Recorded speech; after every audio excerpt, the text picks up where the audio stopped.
Jamaica, under the leadership of Nigel Clarke, back when he was finance minister, partnered with the World Bank to arrange what they call a Catastrophe Bond, aka Cat Bond, that gives Jamaica a safety net when a hurricane hit.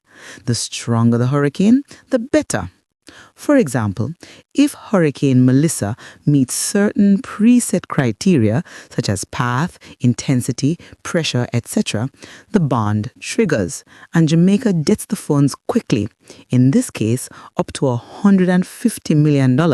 That's roughly 24 billion Jamaican dollars for the hurricane seasons 2024 to 2027. According to Finance Minister, the bond funds go into national recovery and rebuilding resources, not direct payouts to every citizen. But the bond is not enough to cover all losses because a storm can cause damages far beyond US $150 million. Andrew Holness already estimated Hurricane Melissa caused to 6-7 billion in physical damage with a potential 8 to 13% economic decline. This means that Jamaica's overall economy could shrink by as much as 13% due to the storm's effects, including damage to businesses, loss of productivity, and reduced tourism. In other words, the impact on jobs, services, and GDP could be substantial, and $150 million isn't nearly enough to fully cover that kind of economic hit. Nigel Clarke didn't just issue the Cat Bond, he also became a global finance figure. He served as Jamaica's Minister of Finance and the Public Service and later was appointed as the Deputy Managing Director of the International Monetary Fund, IMF, in late 2024. While still serving as Finance Minister, Clarke was instrumental in setting up Jamaica's multi-layered disaster risk financing model, which included cat bonds, parametric insurance, and other financial instruments to help the country recover from storms. It is very important to note that the Cat Bond is triggered by specific preset conditions, not just damage assessments.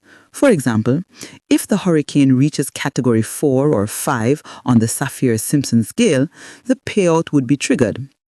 Lower atmospheric pressure is a sign of a stronger storm. If the storm's pressure drops below a specific threshold, that could trigger the bond. Lots of rainfalls and storm surge. For example, if it rains more than 12 inches in a specific area, or if a storm surge exceeds a certain height. The bond could also be triggered based on the geographic area impacted by the storm. Meaning, if the storm makes landfall in specific regions like the western parishes in Jamaica, the bond could pay out. I can explain why in another video. Also, the path of the storm. If the hurricane passes through a specific latitude-longitude region, or if it hits certain islands in a designated area. Melissa didn't just pass the test, she aced the Catastrophe Bond exam with extra credit. She hit the right pressure, dropped the right amount of rain, surged the coast, crossed the GPS coordinates, and even made landfall in the trigger zone. It's like she read the bond's fine print and said, "Watch me qualify for every clause." This is the kind of storm that would make a parametric insurance adjuster weep with joy. Or fear. You could almost hear the World Bank dashboard go, ding, ding, ding, jackpot unlocked.